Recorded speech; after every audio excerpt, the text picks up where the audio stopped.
pronounce my name?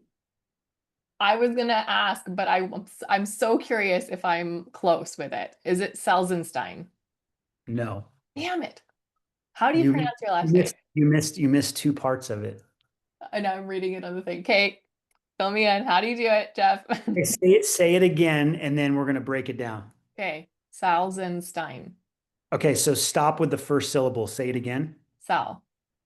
Saul. Sal. Okay. Then what comes after Saul? Zen. Yeah, Saul Zen. Yeah, Saul Zen. Okay, And Salzenstein. then change that. Steen. Salzenstein. Yes. Okay. I think names are so important, so I'm glad that we did this. Well, now I'm starting to remember to ask people because my name has been butchered twice recently when I'm being Oh, called on stage. And I'm like, come on, right. guys, we got to get that. We got to get that Oh, name right. totally. Names are important. Yeah. Yeah. So Yeah. what background is that from? It's like Austrian or German. Okay. Okay. And then when I do 23andMe, I am 32% Ashkenazi Jew. Wow. Quite the mix there, sir. I've been always curious about doing that, 23 and me. I haven't done it yet, but yeah, that's awesome. Well, everybody, welcome to the podcast today with Jeff Salzenstein. Did I do it properly after all of Rolls that right off the practice? tongue. Yeah. That's good.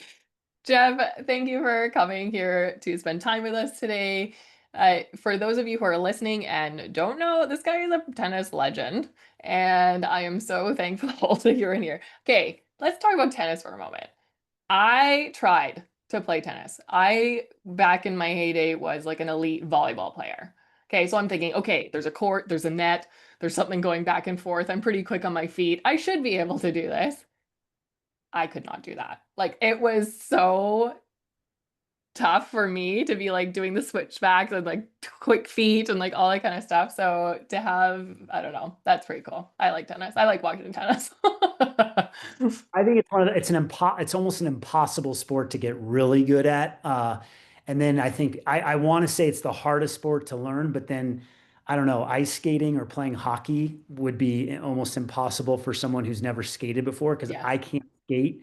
So I Yeah. imagine there's some similarities to like me on skates versus someone who's never played tennis trying to play tennis. Like it's just really hard to get good. And that's also why I recommend that if you're an adult and you're new to tennis, you might want to consider pickleball because it's just Ah, a lot easier, lower barrier to entry, more fun. But if you are a masochist and you want pain and learning tennis, you just go play tennis because I feel like you do a lot of walking in between rallies because the balls are at the back fence and you're hitting balls over the fence and you got to learn the right technique. And to really get good, you probably got to take tennis lessons and it gets expensive. It's a hard sport.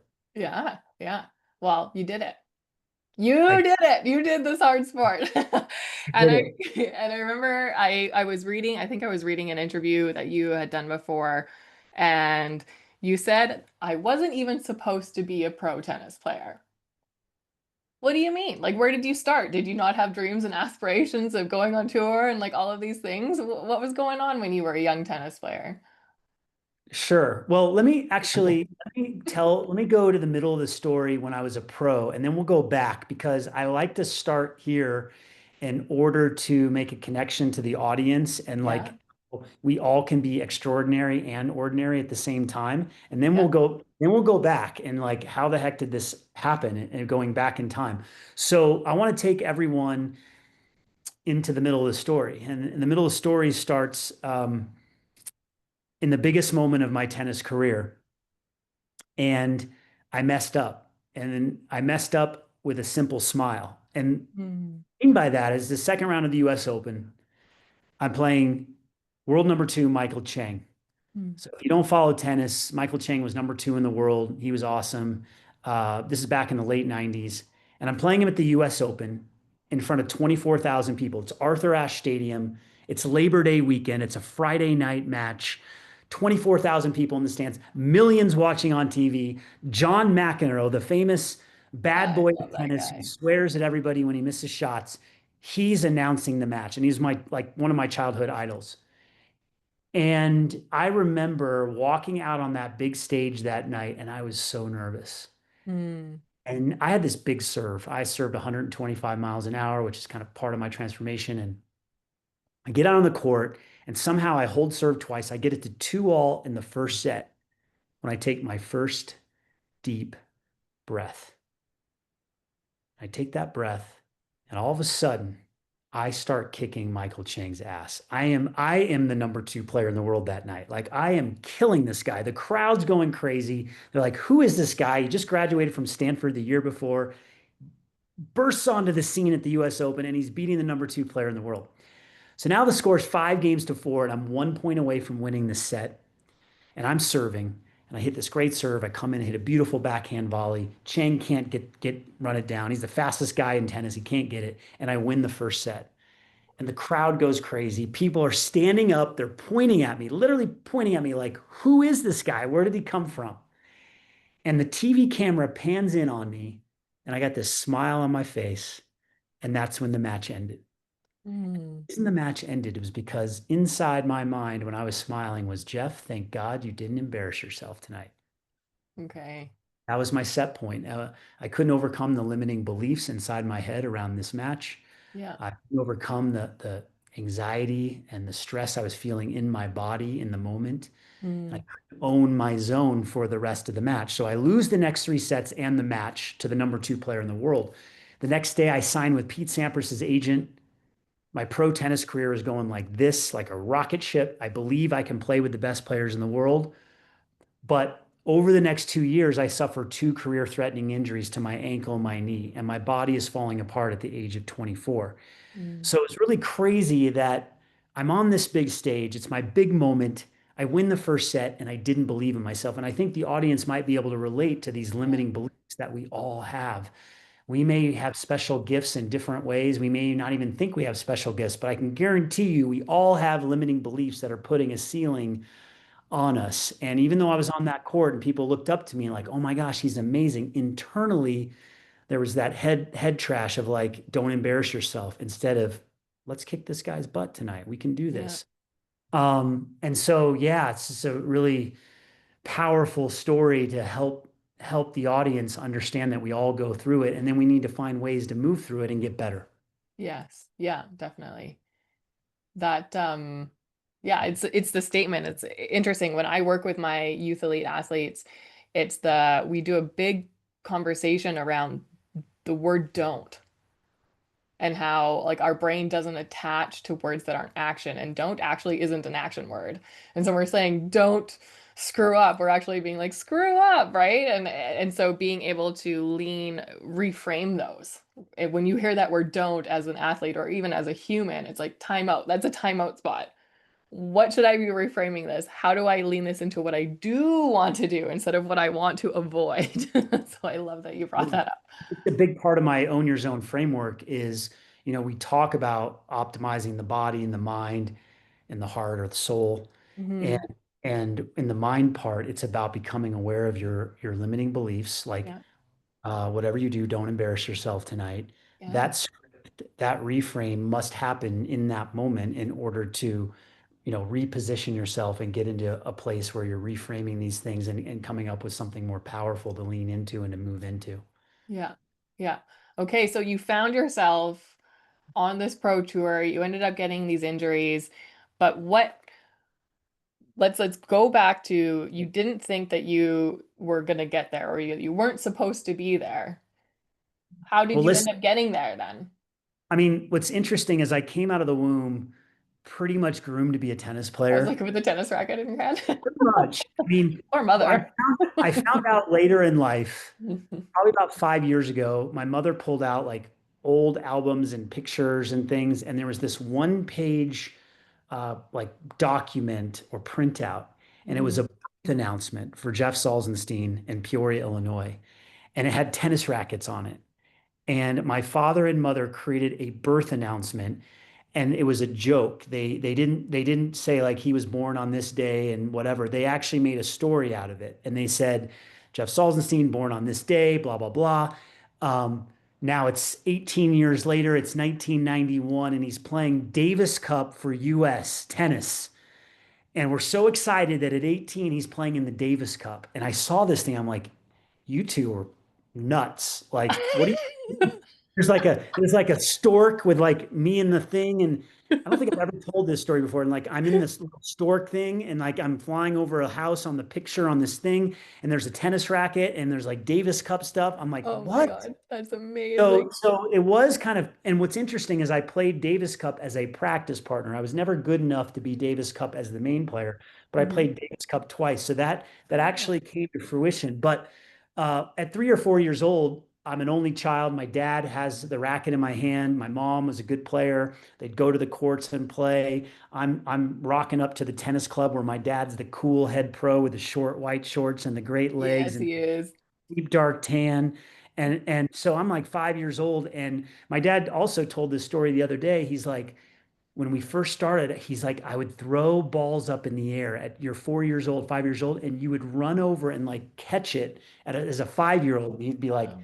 that's not normal. Like what Yeah, that 5 year old is not doing, that's not normal. That hand-eye coordination is next level. yeah, And so what happened was my parents divorced when I was 5, which is a whole nother story, but yeah. I moved states and now I'm living with my mom. I'm a latchkey kid. My mom works full time. My dad's in a Mhm. different state. I only see him 6 weeks out of the year. So it's not like I was with the coach Right.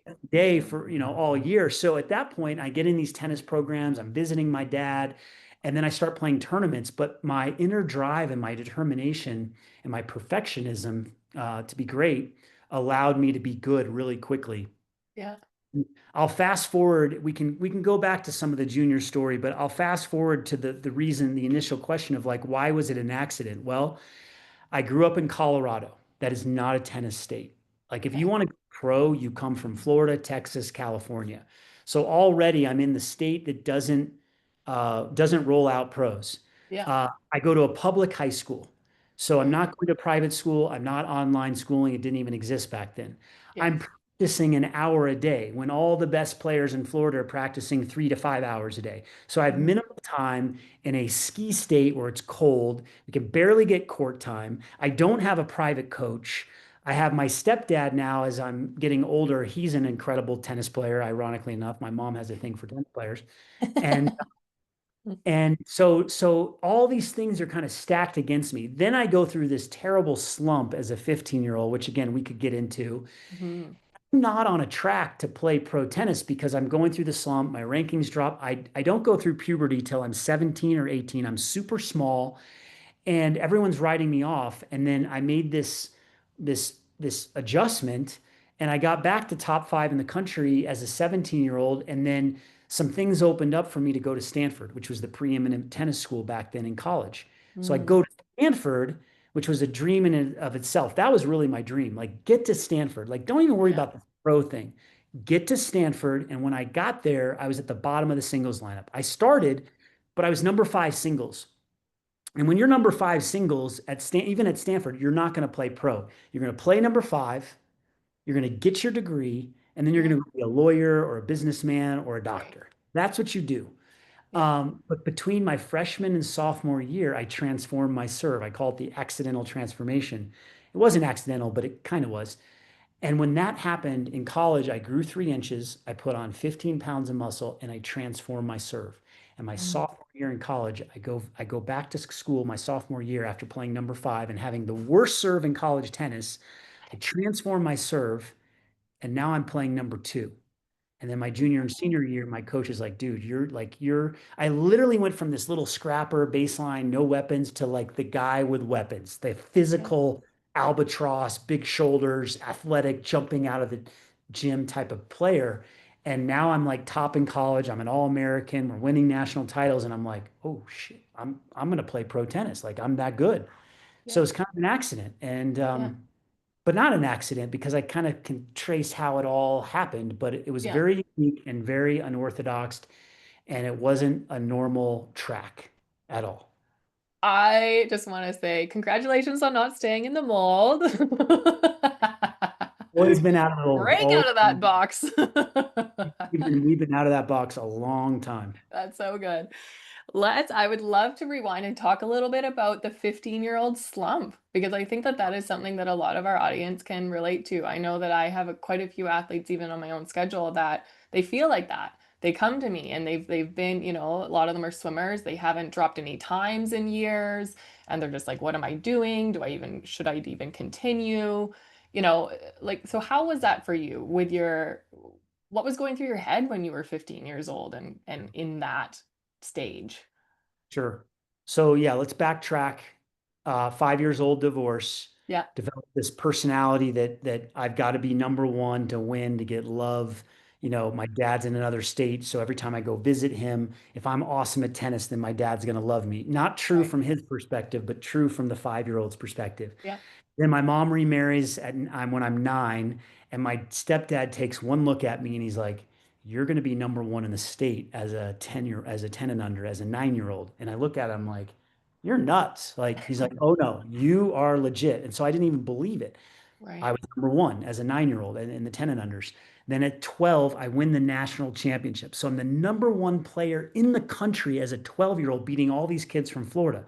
So Yeah. clearly there was gifts, there was a talent, there was mental resolve. And it's always been a strength of mine for various reasons. Like mentally at a young age, I was very determined, very committed, very hard on myself. Used to Yeah. cry and pout when I lost like crazy. And it was at 12 years old, before I won the national title, when my stepfather and my mother were like, "We don't know what to do with this kid because when he Mm. loses, he cries and he pouts and he's a baby on the court. He doesn't get Yeah. angry, he just cries. There's a lot of grief and a lot of Yeah. sadness, a feeling of like you're not good enough when you lose." But that was also my drive to be great. Yeah. My stepdad writes me a champion's poem. Mm. The champion's poem goes like this: Champion is a gentleman. He does not whine or complain. He picks himself up when things get tough. He Mm. absolutely never quits. He wins with class. He sometimes loses, but does so with class. A champion stands tall with his head high. He walks proudly and with a purpose. You are a champion. My stepfather gives me that poem when I'm 12 years old. Wow. I read that poem every day as a 12-year-old. 10 Mm. months later, I won my one and only national title as a junior tennis player. That poem was in my little racket bag for the rest of my career. I would read it all the time. And so, Yeah. one, think about that for a moment, especially in today's day and era. How much negativity are we surrounded by, whether it's the TV, whether it's politics, whether it's social media, comparison syndrome?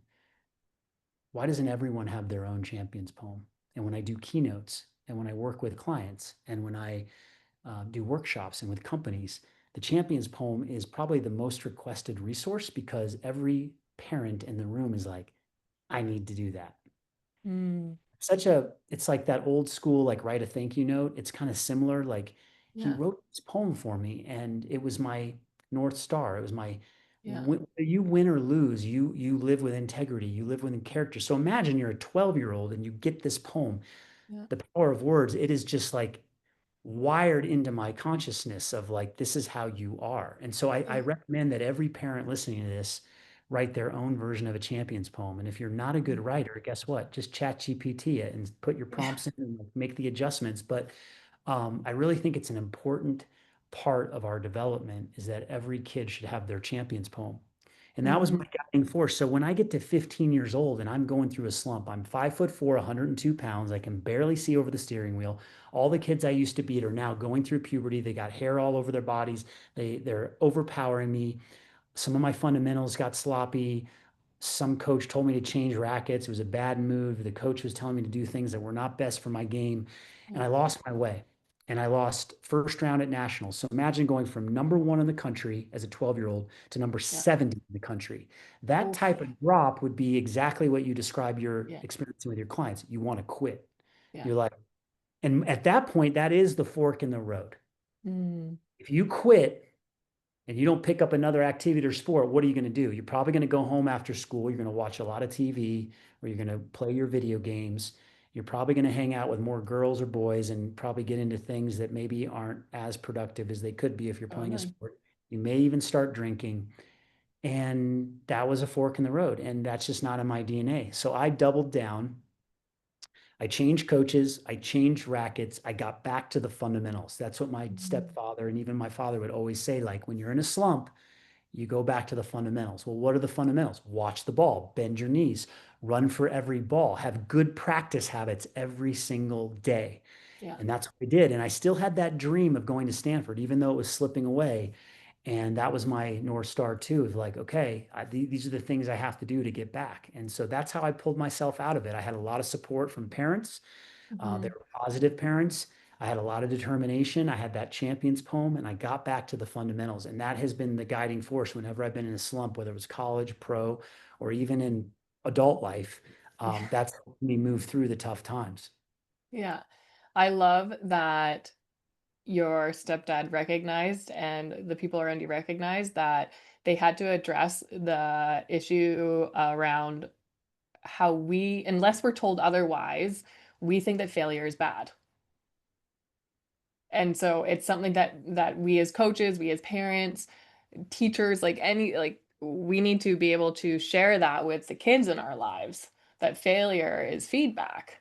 It's not actually you suck, get out. It is okay, this didn't work this time. How can we tweak it a little bit for next time? And and all of that. Like, so can we talk about that for a minute? Like, Yes. how do you work with your clients around that? And is that still something that you see working with these high profile clients? Are people still scared of failure when they're that high up there? Yes. So the concept of failure as feedback and failing forward fast, these Hmm. were techniques or insights that I learned much later in my entrepreneurial journey. Hmm. And I can't think of anyone ever telling me on my tennis journey until I started actually connecting it for myself. I don't think Hmm. any coach or any parent has ever told me it's okay to make mistakes. Okay. I don't think anyone told me it was okay to fail. Now, you Mm. think about this for a moment, tennis, or especially tennis. You are judged. They call them lines judges. You are judged by if the ball goes in or out. Yeah. So if the ball goes out, you lose the point Hmm. and you failed. Yeah. Tennis breeds perfectionism because you have to keep in the lines. You have to keep it in the Right. colored box. You're Yeah. not allowed to paint outside the lines because if you do, you lose. Right. So tennis especially is very difficult because we are born and bred to not miss. Like coaches will tell you, whatever you do, don't miss. Keep your unforced errors down. Yeah. So where is there space to play, to make mistakes, to experiment, and to try different Mhm. things? What ends up happening is as a tennis player, you're like, oh shit, I get tighter and tighter and tighter. Let's just get the ball in. Whatever you do, I get it in. Whatever you do, make the shot. There's no freedom to be like, you know what? It's okay to miss. Here's what's interesting. Andre Agassi, when he was 5 years old, his dad, who was very intense and pressured him a lot, and it wasn't a healthy dynamic, but he did tell him as a 6-year-old, hit the ball as hard as you want, Mm. care where the ball goes, hit it as hard. So he started grooving the patterns of going for it so that when he was 25 years old, he had it in his wiring of going for it. Right. And so I learned at some point in my career this reverse psychology trick when I was playing on the tour, when I was really tight and I was hitting, I wanted to win bad, or I was pulling off the ball and the ball was landing short. Before points, and no one ever told me this. This is something I kind of figured out. I would tell myself it's okay to make a mistake. It's Mm. okay to miss. And what that did is if I cared too much about the result, let's say out of 9 out of 10 or 10 out of 10, it by just saying it's okay to miss or aim for the fence, Yeah. it would bring me back to a 5 or a 6 of care. And then it would allow me to actually, if I was hitting shorter in the net, if I thought of hitting in the fence and it's okay to hit it in the fence, that would actually make the ball go in because Right. now I'm like overshooting the other direction just to find the middle ground. Yeah. So there's something to be said about allowing yourself counterintuitively allowing yourself to make mistakes because if you really care about what you're doing, you're not going to intentionally make the mistake, even though you're telling yourself to do. Yeah. So yeah, I really encourage. people to find how they can be okay with making mistakes, knowing that they care so much anyway, they're not going to try to make mistakes. Hmm. I hope that makes sense for the audience of like this reframe of like, gosh, how can I fail today? Or how can I make a mistake today? Because that's actually the thing that will free me up to be more successful. Hmm. And Sarah Blakely, who founded Spanx, her Hmm. father always used to, over the dinner table, it wasn't what you did well that day. He would always say, what did you fail at today? Yeah. Imagine if we sat around the table, like, what did you try where it didn't work out, but you had the courage to do it? Yeah. I'm in the middle of it even right now in my professional life. If I didn't have that courage to just go for it no matter what, I wouldn't be doing what I'm doing. And I think a lot of people, because they're afraid of mistakes, Hmm. they don't go for it because Yeah. they don't miss. But Yeah. you gotta miss a lot if you want to do like cool stuff in the world. Oh, 100%. I agree. That's the same thing with me, right? Like you have to take risks, go out there, try it, figure it out, fall, be like, okay, that didn't work. What am I doing next time? Yeah. That's awesome. Now, you've talked a little bit about self-talk and that conversation that goes on in our heads. How important is that? And how can we, as, youth athletes, as well as coaches and parents, like, how do we retrain our inner dialogue to be something that is actually going to propel us forward instead of holding ourselves back? When I used to coach tennis, I'd give an hour lesson a day to a player, a week to a player, 1 hour. Hmm. And I would always tell the parents, it's great. I'm giving this 1 hour lesson a week. What's happening the other 23 hours during the day and what's happening at home? How are you communicating? What is your language around and how are you working with your children around that? And Hmm. most parents have no awareness of the self-talk and the languaging, and that is the number one leverage point to create results when you're dealing with parents and youth. And Yeah. even with adults, many adults are not aware of their language patterns. Yeah. And the written word and our language, our words, one of the most powerful things we can do to live our best lives and to be successful. And it starts with awareness, and it also starts with knowing which words are kind of those trigger words like don't, or I need to, or I should. A lot of people should all for themselves, or I Hmm. can't. And we want to start listening for it. And so if you're listening to this and you want to be better at your self-talk, then you're going to become aware of it. Two, you're going to be growth minded and you're going to study the power of language and understand, and you're going to find the phrases and the terms that are going to support your growth, and you're going to find the ones that don't. And then if you're a growth minded parent, you're going to go on that journey as well. Hmm. Because the flip side of the champions poem is the text or the languaging that a parent would use on the car ride home after a game or a match. And they'd say something like, you didn't do this well today, or you could have done this better. Like it's not productive for someone. We Yeah. want to be all in and over committed to the self-talk and to the language patterns. And so awareness, uh, specific tangible words that, strategies of like, for example, I hear people say, I'll do a workshop with adult leaders, CEOs, vice presidents, executive teams. And at the end of a 3 hour workshop, after I've coached them on this, and I'll say like a word like try, it doesn't work. It's either I do or I Yeah. did it or I didn't do it. But Hmm. they'll say, I'll try to work on my sleep hygiene.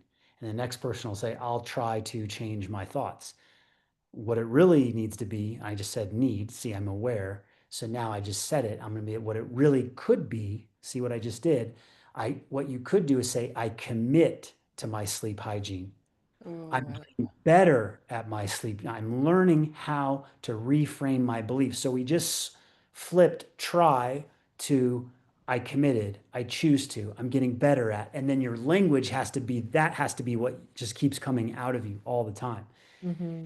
If you have a leader that's speaking like that, if you're a parent that's speaking like that, if you're on the tennis court or if you're on wherever your sport is, you're Yeah. constantly talking yourself up about what you're going to do next. And one thing I want to be really clear on it's not about being Pollyanna positive, like over positive. It's about Yes. removing the negative. So, can we find a neutral place to describe what we're going to do next, what we're going to commit to, what we're going to get better at, what we're learning to do? And it's a practice. And then every time you do that, you're rewiring the brain. It's Yeah. neuroplasticity. You are changing your brain and you're changing who you are. And now you're living into your Hmm. future instead of your past, Yeah. right? Because every time you say, I need to do this, I should do this, you're still living in your past, Yeah. all the things you should have done. Your future is this is what I'm committed to. This is where I'm moving. This is what I'm going to do. And there's energy behind it, and people will feel it, and you will feel it. Yeah. Oh, I love that. Yeah, that's the total reframe, the future versus the past.